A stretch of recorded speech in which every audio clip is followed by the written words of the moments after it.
নমস্কার শ্রোতা বন্ধুরা, আমাদের রেডিও সুন্দরবনের সকল শ্রোতা এবং দর্শক বন্ধুদের স্বাগত জানিয়ে আজকের অনুষ্ঠানটি শুরু করছি আমি আরজেরিয়া।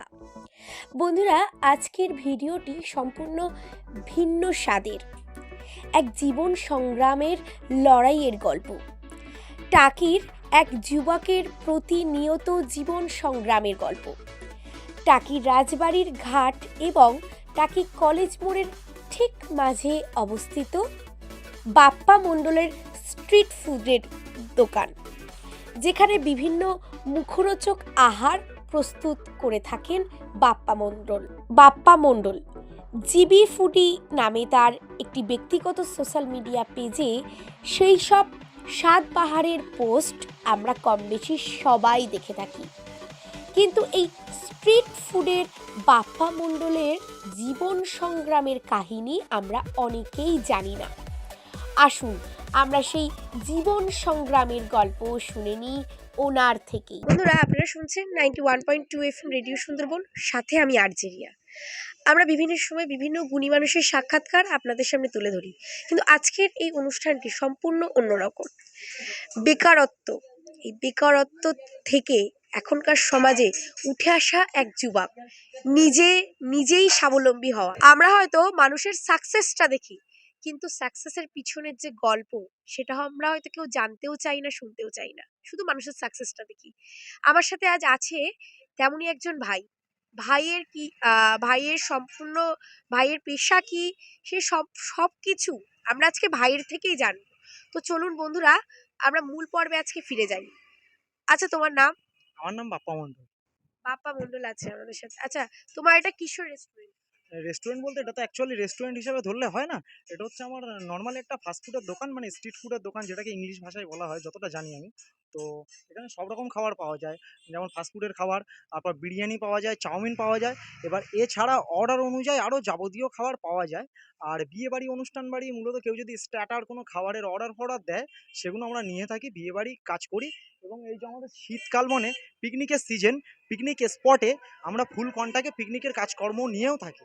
ঠিক আছে, এবার কেউ যদি বলে না আমাদের স্পট লাগবে না, শুধু রান্না বান্নার ডিপার্টমেন্ট, সেগুলো আমরা করে থাকি। আমাদের দোকানে মোটামুটি এই যে মেনুতে যে আইটেম আছে, সব রকম আইটেম আমাদের ডিসেম্বর মাস থেকে মার্চ পর্যন্ত পাওয়া যায়। আর বাদ বাকি মাসগুলো একটু মানে নর্মালি মানে কম। ঠিক আছে, হাফ আইটেম পাওয়া যায়, মানে 100 আইটেম থাকলে 70টা আইটেম রেগুলার পাওয়া যায়। আচ্ছা, তোমার এই ফাস্ট ফুডের দোকান, হ্যাঁ, এর পিছনে না অনেক গল্প আছে। অবশ্যই। সেটা আমরা টাকির কম বেশি অনেক লোকই জানি, কিন্তু অনেকের অজানা। সেই তোমার সেই পিছনের সেই স্টোরিটা যদি বল আমাদের শ্রোতাদের শোনা। পিছনের স্টোরি বলতে তেমন কিছুই না, আবার অনেক কিছু। যেমন আমি তো প্রথমে পড়াশুনো করতাম ছোটোবেলায়। এবার আমার বাবা চলে যায়। এবার বাবা চলে যাওয়ার পরে মানে পরিস্থিতি অন্য জায়গায় চলে যায়, হালনীতি অন্য জায়গায় চলে যায়। আমার পড়াশুনো মানে ওই অল্প বয়সে অল্প পড়াশুনোর মাঝখান দিয়ে আমি তখন এই কাজটা বেছে নিই। এই কাজের আগেও দুটো তিনটে কাজ করেছি, লাস্টে এই কাজটা মানে হোটেল আমার খুব ভালো লাগে। তো হোটেল লাইনটা ভালো লাগার পরে পেশায় আমি এটাই হোটেল লাইনটাকেই পছন্দ করি। তো পছন্দ করার পর লাস্টে হোটেল লাইনের সঙ্গে যুক্ত থাকলাম, হোটেলের কাজকর্ম করলাম, কাজ শিখলাম। এবার কাজ শেখার পরে আমার যে বেতনটা হয় প্রথম মানে ফার্স্ট টাইমে 5 টাকা রোজ দিয়ে আমার শুরু হয়, মানে মাসে মান্থলি 150 টাকা খাওয়া দাওয়া দিয়ে। ঠিক আছে, এবং আমাকে এরকমও বলে নিয়ে গিয়েছিল মাসে 1000 টাকা দেবে। এবার পরে আমাকে মাসে 150 টাকা দেয়, ওটা বাধ্যতামূলক আমার পরিস্থিতির সঙ্গে মেনে নিতে হয়েছিল। এবার মেনে নেওয়ার পরে আমি আমার মতো কাজটা চালিয়ে যাই। এবার আগামী দিন আমি যখন কাজ শিখি, তখন 500 টাকা 600 টাকা আমার রোজের দাম হয়ে যায়, মানে মান্থলি 15,000 টাকা 18,000 টাকা বেতন হয়। তো নিজের মানে ভবিষ্যতে বাড়িঘর করার জন্য অন্য লাইনে চলে যাই কাজে, যেহেতু আমার বেশি টাকা ইনকাম করতে হবে আর বেশি কাজ করতে হবে। তো এবার বেশি টাকার জন্য আমি বাড়িঘর করার জন্য বাড়িঘরও করেছি। ঠিক আছে, তো কাজ বাজ অন্য লাইনে কাজে গিয়ে বেশি ইনকাম করে। ঠিক আছে, তো তারপরে বিয়ে থাওয়া করলাম। বিয়ে থাওয়া করার পর মানে এই যে মানে দোকানটা যে তৈরি হয়েছে, অরিজিনালি আপনি যদি ধরেন, তাহলে এই দোকানটা আমার ক্যাপাসিটিতে চলছে, আমার ক্যালিতে চলছে, এটা হয়তো স্বাভাবিক। আর আমার মানে বুদ্ধিতে ব্যবসাটা চলছে। কিন্তু এই দোকানের অরিজিনাল মালিক যদি মানে বলা যায়, তাহলে আমার বউকে বলা যায়। তার কারণ হচ্ছে আমার পেছনে যদি হাত না থাকতো, তাহলে আমি দোকানটা আজকে করতে পারতাম না। আর বিয়ে না করলে আমার বউর সাপোর্ট পেতাম না। তো এই বউর সাপোর্টে আমি দোকানটা করেছি। এবার বউ এরকম না যে খেটে খুঁটে দিচ্ছে বা এরকম, তবে মেনলি যে মানে ব্যাপারটা থাকে, বউর একটা মেন আকর্ষণ, সাপোর্ট, ঠিক আছে, মানে জোর, ওই জোরটা আমি বউর থেকে পেয়ে দোকানটা আজকে করতে পেরেছি। মানে ফার্স্ট রাউন্ডে কেউ যদি বুদ্ধি দেওয়ার মানুষ থাকে দোকান করার জন্য, আমার বউ। আর একটা গ্যাস সিলিন্ডার, একটা ওভেন কেনার জন্য প্রথম আমার ছিল হসপিটাল মোড়ে দোকান, টাকির অনেকেই জানে, সেটা আমিও দেখেছি আপনিও এবং দেখেছেন। সেখানে তোমার ওয়াইফকেও আমি দেখেছি, হ্যাঁ, তোমার হ্যাঁ, ওয়াইফ প্রতিনিয়ত তোমাকে হেল্প করে যেত। হ্যাঁ, ওখানে আমি ছাড়াও কম বেশি প্রত্যেকেই সেটা দেখে গেছে। হ্যাঁ দেখেছি তখন কিন্তু। নতুন হয়তো তোমাদের বিয়ে হয়েছে সবে সবে। কিন্তু এখন যেহেতু আমার একটা বাচ্চা-কাচ্চা আছে, তারও ফিউচার আছে, তো তার পড়াশোনা আছে, তার খাওয়া-দাওয়া আছে, তার সঙ্গে টাইম দেওয়ার একটা বিষয় আছে বলে আ উনি এখন ও এখন বাড়িতে থাকে। আর দোকানেও মাঝে, মাঝে, মানে আমার এখন দোকানে বর্তমানে ২ জন আছে, আমি বাদে ২ জন আছে। এদের মধ্যে কেউ যদি ছুটি করে বা দুজনও যদি একসাথে ছুটি করে, এমনও দিন আছে, তখন ও এসে আমার হাতে, হাতে বাজার করা বা দোকানে মানে কর্ম করা এখনো সাপোর্ট করে। ঠিক আছে? তাহলে বন্ধুরা, 500 টাকায় 500 টাকায় এখনকার বাজারে সবজি মশলা দিয়ে শুরু করে মাছ মাংস কিছুই হয় না, সেখানে ভাই মাত্র 150 টাকায়, 1000 টাকার বেতন দেওয়ার নাম করে প্রতারণা করে মাত্র 150 টাকায় সে কাজ করেছে। সেখান থেকে উঠে এসে এখন সে 19-20 হাজার টাকা ইনকাম করছে। শুধু তাই না, তার দুজন কর্মচারীও আছে তার এই ফাস্টফুড সেন্টারে। এমনকি আমাদের এই যে প্রবাদটা আছে যে প্রতিটি প্রতিষ্ঠিত পুরুষের পিছনে একজন, সফল পুরুষের পিছনে একজন নারীর হাত থাকে, তার বড় উদাহরণ কিন্তু এই দাদার ওয়াইফ। আজকে তোমাকে কুর্নিশ জানাই যে কোথা থেকে কোথায় উঠে এসছো। একটা নর্মাল রাস্তার ধারের দোকান আমরা সেখানে দেখেছি, সেখান থেকে আজকে এইরকম একটা জায়গা, একটা ছাদ তুলেছে।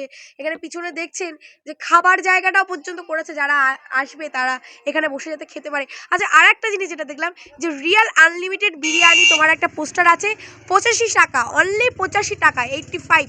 তা এই বিষয়ে যদি একটু বলো। দেখো, 85 টাকার বিষয় যেটা আমি যদি বলি, 85 টাকার বিষয় হচ্ছে এটা, মানে এখান থেকে 2 মাস আগে 75 টাকা ছিল। তো এখন 85 টাকা এই কারণে করেছি, যেহেতু জিনিসপত্রের অতিরিক্ত দাম বেশি, আর আমি যে চালটা খাওয়াচ্ছি চালটারও অনেক দাম। ঠিক আছে, সব মাল মশলা যদি আমি না দিই, তাহলে কিন্তু আমার 85 টাকার আকর্ষণে কাস্টমার একবার আসবে, দুবার আসবে না। তো আমার কাছে যেসব কাস্টমার খায়, একবার খেয়ে আবার আসে তারা। তো আমি 85 টাকা, 75 টাকা ছিল, 10 টাকা রিসেন্ট বাড়িয়েছি। এই কারণে 85 টাকা করেছি, মানে অন্য জায়গার তুলনায় দাম কম। তার কারণ হচ্ছে আমার এখানে স্কুল আছে, কলেজ আছে। তো কলেজের বাচ্চাদের পক্ষে 100 টাকা দিয়ে, 120 টাকা দিয়ে বিরিয়ানি খাওয়া সম্ভব না। একদমই তাই। ঠিক আছে, তো ওরা যাতে 85 টাকায় বিরিয়ানিটা খেতে পারে এবং ভালো কোয়ালিটির বিরিয়ানি খেতে পারে, এবং দুপুরবেলা যখন একটা মানুষ কোনো দোকানে বসে খেতে যায়, তার ইচ্ছা হয় যে আমার পেটটা যেন ভরে। তো ওই অল্প টাকার মধ্যে ভালো খাবার পেট ভরে যদি খেতে পারে, তাহলে আমার দোকানে সবাই আসবে। ঠিক আছে, এই কারণে আমার 85 টাকাটা করা। শুনেও ভালো লাগলো যে দাদা এতটা ভেবেছে, এটা শুনে সত্যি খুব ভালো লাগলো। আচ্ছা, তুমি এখন একজন সাকসেসম্যান, মানে একজন স্বাবলম্বী মানুষ। তো এই যেসব ছেলেরা আছে সমাজে, যেসব যুবকরা আছে, বেকার যুবকরা, চাকরি হচ্ছে না, ব্যবসা হচ্ছে না, যারা এরকম প্রতিনিয়ত ডিপ্রেশনে ভুগছে, তুমি তাদেরকে কি বার্তা দেবে? তাদেরকে দেখুন, ওইভাবে তো আমার কিছু বলার নেই। আচ্ছা। কারণ যার লক্ষ্য নিয়ে সে ঘুরছে, হয়তো একদম। যে মোটরসাইকেল নিয়ে একটা ছেলে ঘুরছে, সেও হয়তো কোনো কাজের না কাজের পিছনে ঘুরছে। আর যারা কাজের পিছনে ঘুরছে না, আমার হিসাবে বলা উচিত যে যেকোনো একটা বিষয়, মানে কাজ নিয়ে হোক বা ভাবনা নিয়ে হোক, পড়ে থাকা উচিত। খালি, খালি ডিপ্রেশন করে তো লাভ নেই। কারণ কিছু ভাবতে গেলে এই যে র্যাপিডো মানে উঠেছে রিসেন্ট, আপনি তো জানেন হ্যাঁ, হ্যাঁ, মোটামুটি। তো আমাদের বসিরহাট, হাসনাবাদের মধ্যেও চলে এসছে। এসছে। হ্যাঁ, তো কিছু, কিছু ছেলেপিলে আছে যারা মোটরসাইকেল নিয়ে শুধু ঘোরে। তো আমার মতে বলে যে মোটরসাইকেল নিয়ে শুধু তেল না পুড়িয়ে র্যাপিডো কাজটা করে স্টাইলটাও হলো ওর, প্লাস হচ্ছে ইনকামটাও হলো। এর থেকে তো আর কিছু বলার আমার নেই। কারণ মানে যার ভালোটা আজকাল সেই বোঝে বেশি। ঠিক আছে, তো আমার লক্ষ্য ছিল বলে আমি এই জায়গায় এসেছি। আর আমি জোর গলায় বলতে পারবো না যে আমি একজন সাকসেস ব্যক্তি, কারণ আমার সাকসেস মানে পূরণ করতে এখনও অনেক বাকি। ঠিক আছে, আমি মানে 100-র মধ্যে 10%ও আমার পূরণ হয়নি। ঠিক আছে, এখনও 90% আমার পূরণ করতে বাকি। ঠিক আছে, অতএব এখনও আমি নিজেই ঠিকভাবে দাঁড়াতে পারিনি, আমি লক্ষ্যে কী করে মানে বলবো অত। পুঁথিগত কথা আছে, পুঁথিগত শিক্ষা শুধু থাকলে হয় না, নিজস্ব, মানে নিজস্ব শিক্ষাও থাকতে হয়। সেই দাদা কিন্তু সেই একটা বড় উদাহরণ। দাদাকে আবারও কুর্নিশ জানাই। দাদার লক্ষ্যে এগিয়ে যাক এবং দাদার সব ইচ্ছাটা পূরণ হোক। দাদার সাকসেস হোক, মানে দাদা যেটা চায় সেটাই হোক। এবং দাদাকে অনেক ধন্যবাদ আমাদের রেডিও সুন্দরবনের পক্ষ থেকে আমাদেরকে সময় দেওয়ার জন্য। কারণ অনেক কাস্টমার আমি দেখতে পাচ্ছি আনাগোনা আছে, তার মধ্যেও দাদা সময় বার করে আমাদেরকে সময় দিল। এই জন্য দাদাকে অনেক ধন্যবাদ। এবং আমাদের রেডিও সুন্দরবনের পরবর্তী কোনো প্রোগ্রামে আবার তো আপনাকে আমি পাশে পাবো, আমরা এটা আশা রাখি। অবশ্যই। আর বন্ধুরা, এমনই সব সুন্দর সুন্দর প্রোগ্রাম শুনতে গেলে কিন্তু আপনাদের অবশ্যই দেখতে হবে 91.2 FM রেডিও সুন্দরবন। আজ তবে চলি, নমস্কার।